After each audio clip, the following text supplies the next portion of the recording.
guys, eto lang, papakita ko lang sa inyo yung ating CST battery with Bluetooth BMS.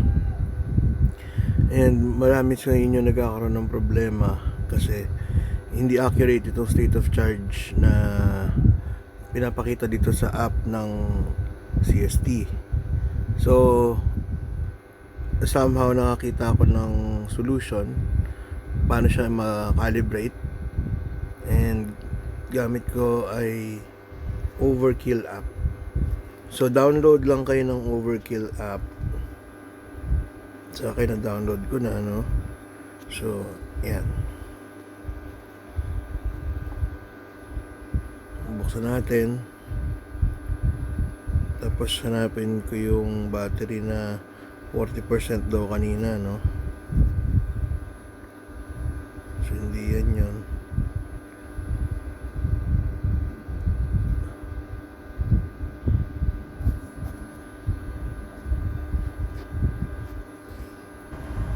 So ito siya, yung 40%. Yan. So 40% yung sinasabi niyang state of charge niya. So para makuha ko yung totoong state of charge niya, pupunta tayo dito sa settings ng Overkill. Ayan, pupunta tayo. May gagalawin lang ako dito. Regardless kung ano ang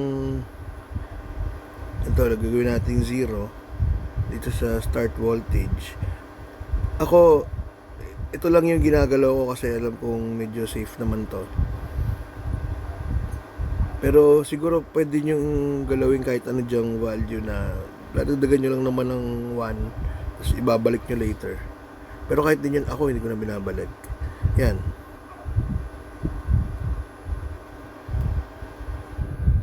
Then write natin. Boom. Tingnan natin kung ano na ngayon ang state of charge. Ayun na. Bumalik na sa tama. So ganun lang. Again, download kayo ng Overkill app. Punta sa settings. Dito sa start voltage ng balancer configuration, palitan nyo lang yan ng 1. Basta may gagalawin lang kayo dito sa setting 1 or 0, ganyan lang,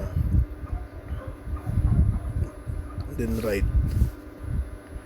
So balik tayo dun sa app ng ano ngayon, sa app ng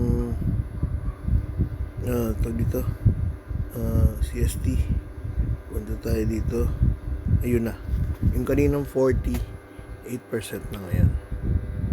So ganun lang. Nawawala-wala sila lahat eh.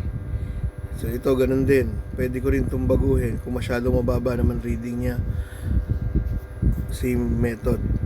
Use the Overkill app. So ganun.